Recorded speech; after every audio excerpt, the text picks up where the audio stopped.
খেতেও অনেক বেশি মজা হবে, আবার সহজে বানিয়েও নেওয়া যাবে। এরকম কোনো রেসিপি খুঁজে থাকলে এই রেসিপিটা আপনার জন্য। আমের এই ভরপুর সিজনে প্রতিটি ঘরে কিন্তু বিভিন্ন ধরনের আমের আচার তৈরি করা হয়। তবে এই গরমে আমের আচার তৈরি করাটা কিন্তু অনেক বেশি ঝামেলার মনে হয়। কিন্তু আপনি চাইলেই এই রেসিপিটা ফলো করে আমার মতো সহজেই আমের আচার তৈরি করে নিতে পারবেন। এই আচারটা আপনি যত সহজে তৈরি করতে পারবেন ঠিক তত তাড়াতাড়ি আবার ফুরিয়েও যাবে। এটা খেতে এতটাই মজাদার হয়। তো স্কিপ না করে পুরো ভিডিওটির সাথে থাকুন এবং ভালো লাগলে ভিডিওতে লাইক দিয়ে চ্যানেলটিকে সাবস্ক্রাইব করে রাখুন।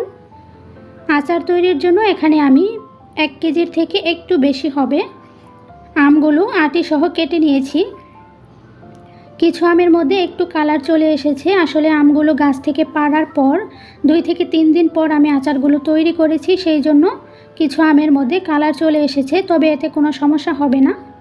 আপনারা চাইলে একদম কাঁচা আম দিয়েও আচারগুলো তৈরি করতে পারেন। এবার কিছুটা লবণ এবং হলুদ দিয়ে আমগুলোকে মেখে তারপর আমি প্রায় 1 ঘন্টার মতো রেখে দেব। আপনাদের হাতে কম সময় থাকলে 15 থেকে 20 মিনিটের মতো আমগুলোকে একটু রোদে দিবেন। এবার চুলায় একটা হাঁড়িতে আমি দিয়ে দিচ্ছি 1 টেবিল চামচ পরিমাণ 5 ফোড়ন এবং হাফ চা চামচ পরিমাণ আস্ত জিরা এবং 5 ফোড়নটাকে হালকা একটু ভেজে নিয়ে দিয়ে দিচ্ছি 3টা শুকনা মরিচ। মরিচগুলো যেহেতু আগে থেকে ভাজা ছিল সেই জন্য আমি পরে দিয়েছি। 5 ফোড়নটা ভাজা প্রায় শেষের দিকে এসে 1 চা চামচ পরিমাণ দিয়ে দিচ্ছি আস্ত সরিষা দিয়ে জাস্ট একটু নেড়েচেড়ে এটাকে চুলা থেকে নামিয়ে তারপর ঠান্ডা করে ব্লেন্ড করে নেব। এবারে একই হাঁড়িতে দিয়ে দিচ্ছি 1 কাপ পরিমাণ সরিষার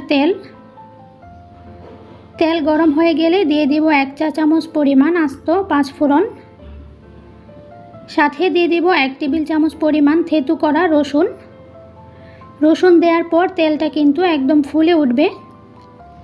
রসুনটা ভাজা হয়েছে কিনা সেটা বোঝা যাবে না, তো চামচ দিয়ে উঠিয়ে তারপর দেখতে হবে রসুনটা ভাজা হয়েছে কিনা।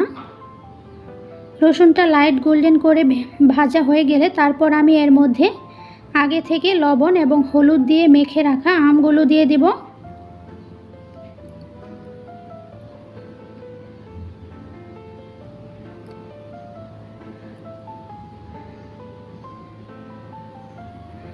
আমগুলোকে তেলের সাথে নেড়েচেড়ে প্রায় 4 থেকে 5 মিনিটের মতো ভেজে নিব। 5 মিনিট ভাজার পর আমগুলোর মধ্যে হালকা একটু কালার আসতে শুরু করবে, আর এই পর্যায়ে দিয়ে দিচ্ছি হাফ চা চামচ পরিমাণ লাল মরিচের গুঁড়া, সামান্য পরিমাণ হলুদের গুঁড়া, স্বাদ মতো কিছুটা লবণ এবং দিয়ে দেব হাফ কাপ পরিমাণ খেজুরের গুড় দিয়ে যে কোনো আচার তৈরি করলে কিন্তু আচারের কালারটাও অনেক বেশি সুন্দর আসে আর খেতেও অনেক বেশি ভালো লাগে। তবে যদি হাতের কাছে খেজুরের গুড় না থাকে তাহলে কিন্তু চিনি দিয়েও আচারটা তৈরি করতে পারবেন। হাফ কাপ পরিমাণ খেজুরের গুড় এবং সাথে 1/4 কাপ পরিমাণ চিনি ব্যবহার করেছি আমি। আচারটা যদি বছর জুড়ে সংরক্ষণ করতে চান তাহলে এই পর্যায়ে ভিনেগার দিতে পারেন। তো আমি যেহেতু অল্প পরিমাণে তৈরি করছি আর কয়েকদিনের মধ্যেই শেষ হয়ে যাবে, তাই আর ভিনেগার দিচ্ছি না। তবে এই আচারটাও কিন্তু কোনো এয়ারটাইট বক্সে ভরে ফ্রিজের নর্মাল চেম্বারে রেখে 2 থেকে 3 মাসের মতো খাওয়া যায়, একটুও নষ্ট হয় না।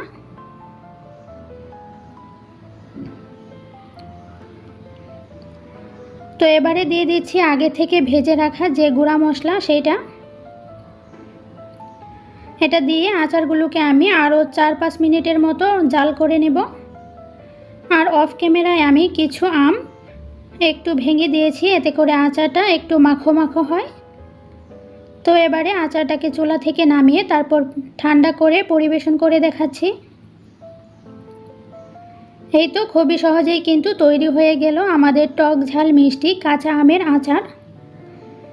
চেষ্টা করেছি একদম সহজ উপায়ে আচারের রেসিপিটা শেয়ার করার জন্য। আশা করছি আপনাদের ভালো লাগবে।